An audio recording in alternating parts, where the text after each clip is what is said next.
Hello everyone and welcome back to our Chilling Story channel. Today I'm going to take you on a journey that I'm certain, after hearing it, you'll never look at your loved ones the same way again.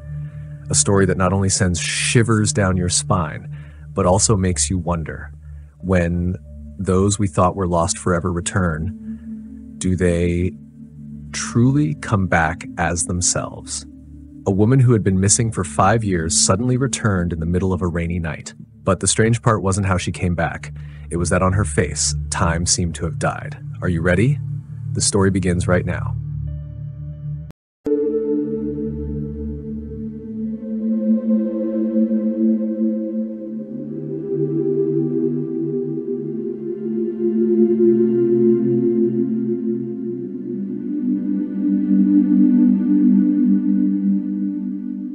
It was a cold, bone-chilling rainy night when the doorbell rang for the first time in 5 long years, without a sign, without a call, without a letter, without a message.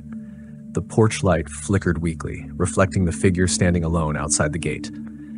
James didn't immediately recognize the person. It took a few seconds before he felt something very strange pressing tightly in his chest. The woman stood there, her wet hair clinging to her pale cheek. Her gaze, that gaze, made him almost step back reflexively. Emily, his wife.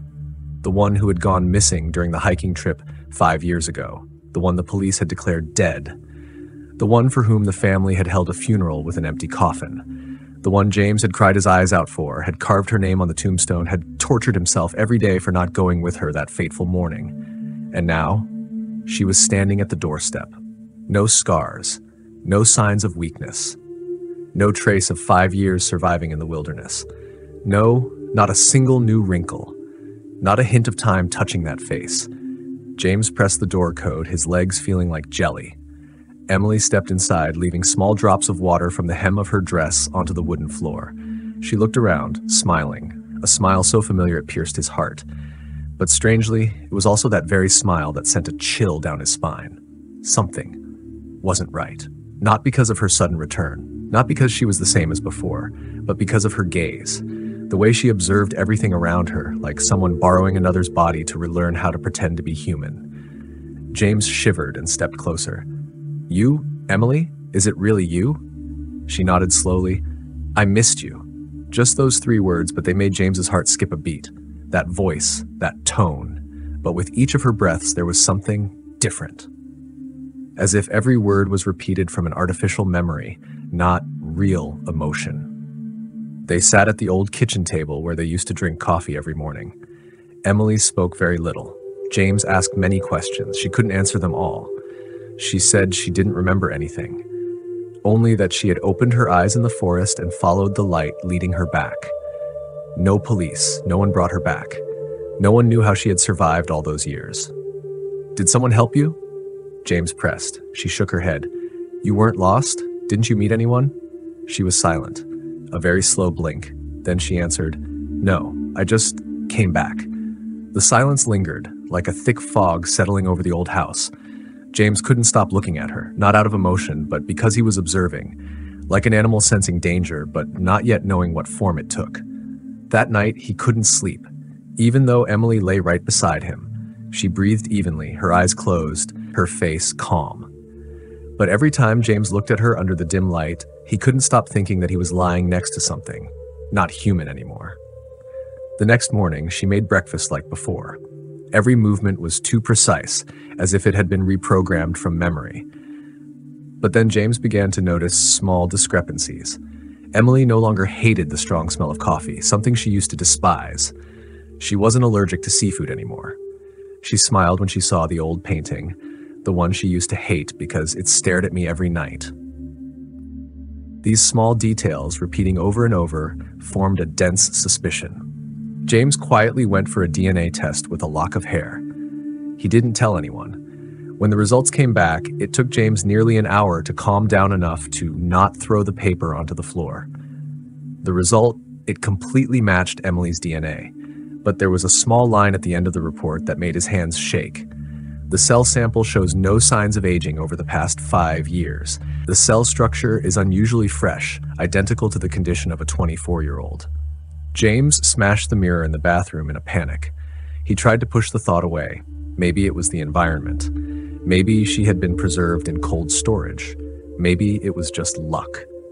But deep inside, his mind screamed, "No, that's not her." Emily began waking up in the middle of the night, not to go to the bathroom or drink water, but to stand silently for hours in front of the window, her eyes glued to the darkness outside. Each night, she stood there longer, and every morning, James found muddy barefoot prints on the floor, stretching from the door to the foot of the bed. She never remembered it. She just said, "I sleepwalked." On the 13th night, James didn't sleep. He pretended to close his eyes, feeling the soft steps leave the bed, the wooden floor creaking very quietly, as if someone had done this many times before. He cracked open his eyes and almost held his breath when he saw Emily no longer just standing in front of the window.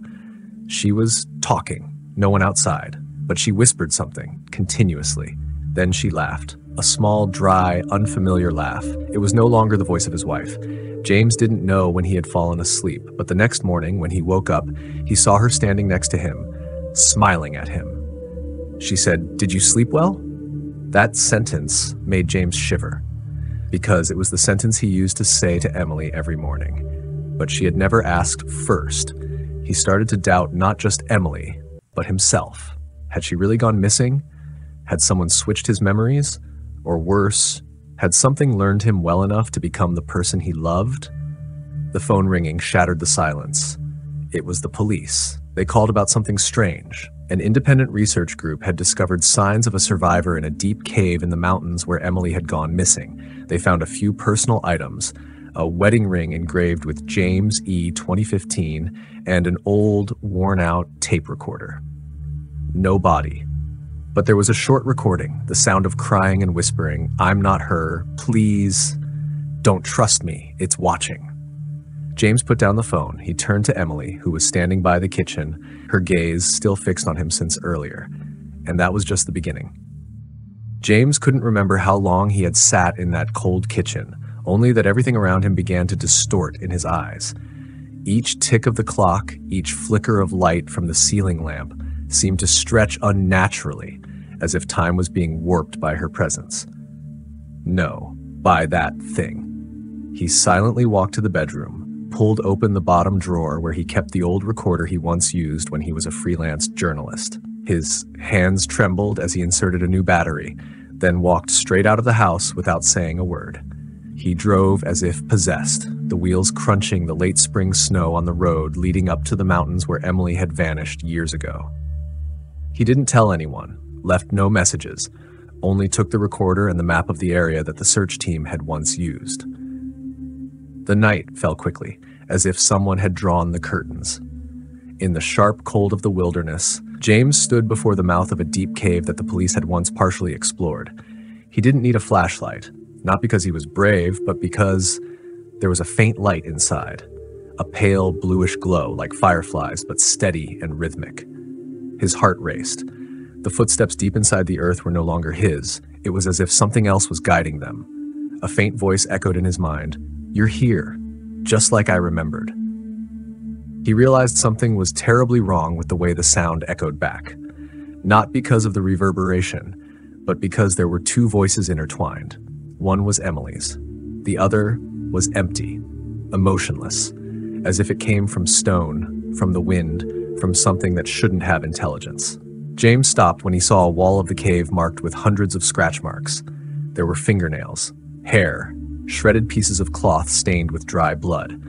On the stone surface, with something resembling burnt charcoal, someone had drawn strange symbols, whirling spirals, a lone eye, and a figure torn in half. In the middle of them, a scrawled message, "Don't let it out." He could no longer hear his own voice. No breathing, only the sound of something behind him. When James turned, there was nothing.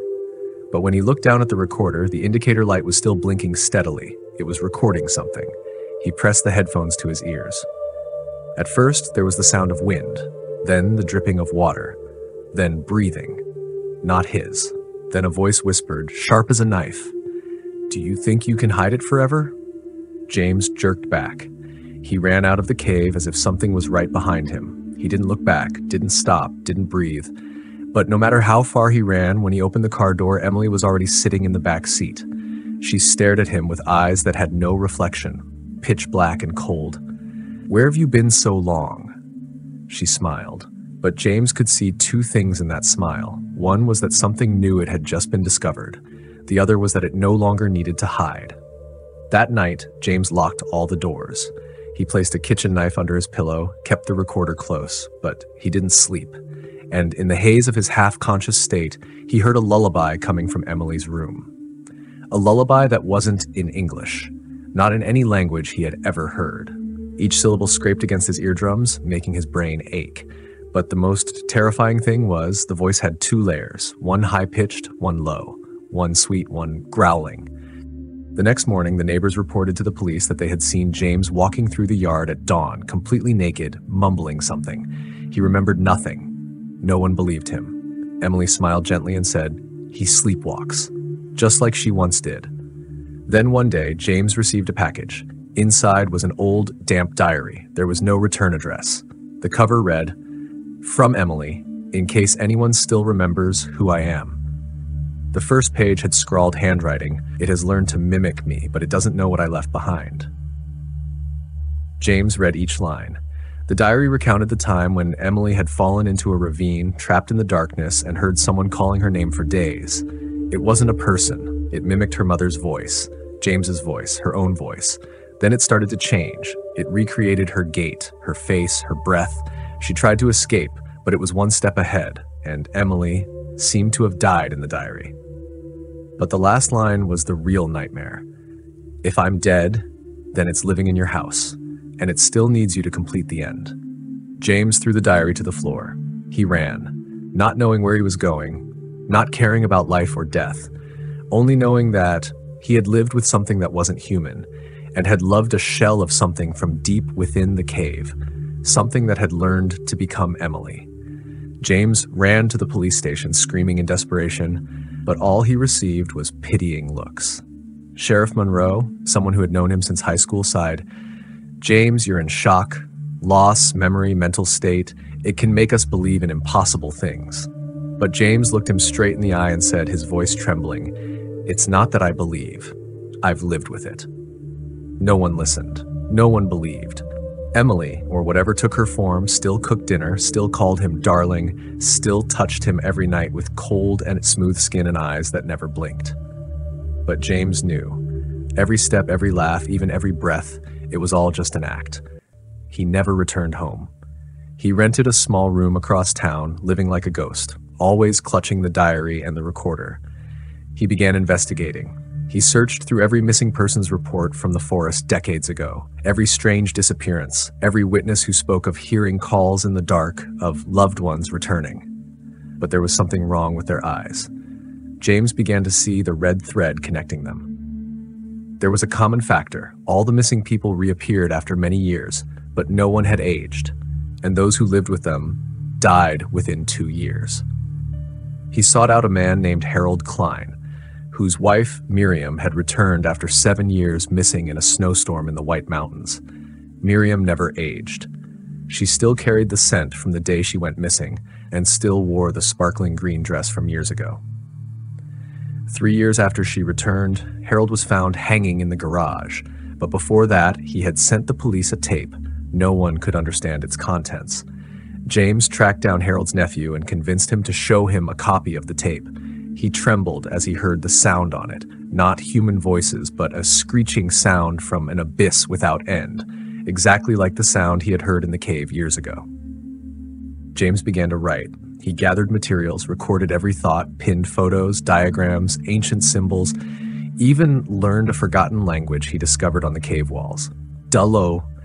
It wasn't a human language, but one from beings outside the circle of time. Emily knew. She knocked on his room door one rainy night. No sound, no human presence. She just stood there, smiling. But James felt a coldness pass through the walls, through his skin, as if death itself was waiting for him to open the door. He didn't open it. She stood there all night, not moving, not saying a word, just staring. When the morning came, she disappeared. But from that day on, every time James looked in the mirror, he saw the shadow of a person standing behind him in the reflection. even though there was no one behind him. Every night, the lights in the room flickered. The radio played ancient songs no one had aired. On the ceiling, he heard footsteps crawling as if someone was clinging upside down. He was no longer himself. Despite trying to remember, he began to forget each day. Every morning, he woke up to find a page missing from the diary. The recorder had new recordings that he hadn't made, only whispers, like wind passing through a grave. Then one morning, he woke up to find his hands covered in blood. In the room, the wooden table had a deep carving. "You're almost ready." He checked the camera he had secretly installed in the room. In the footage at 3:14 a.m., he saw himself get up, eyes wide, mouth mumbling, "I've waited long enough." There was no doubt anymore. That thing was consuming him from the inside. James sought out a supernatural researcher, Dr. Anna Vorel, who had studied the ageless return cases in Siberia and Chile. She was horrified when she saw Emily's photo. She said she had only seen this phenomenon once, where the villagers called it the gate between times. She gave James a map leading to a place called the Reversed Valley. James had no choice. He had to go there. He had to understand the truth or die. On that final journey, James recorded everything.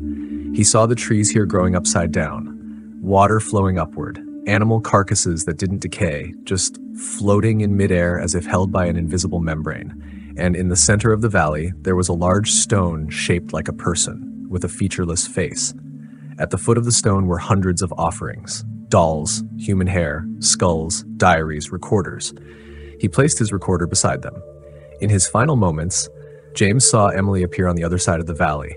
She smiled, reaching her hand out, but this time her face melted like wax, revealing a shadowy, indeterminate form. A voice echoed in James's mind. "Finally, you remember. You promised to stay with me." James stepped forward, and no one ever saw him again. Weeks later, a passerby happened to find the recorder. The police played it, but all they heard was one sentence repeating in the wind's howl: "I am James Walker." If you find this, do not trust anyone who returns from the forest. They are no longer human. The story ends here, but does it really end? Or will you be the next to see your loved ones return, never having aged a day? If you're still here, thank you for the end. Please subscribe to the channel, turn on notifications to watch the next chilling stories. Because who knows, one day a familiar voice might call you from behind, and you'll wonder who it really is.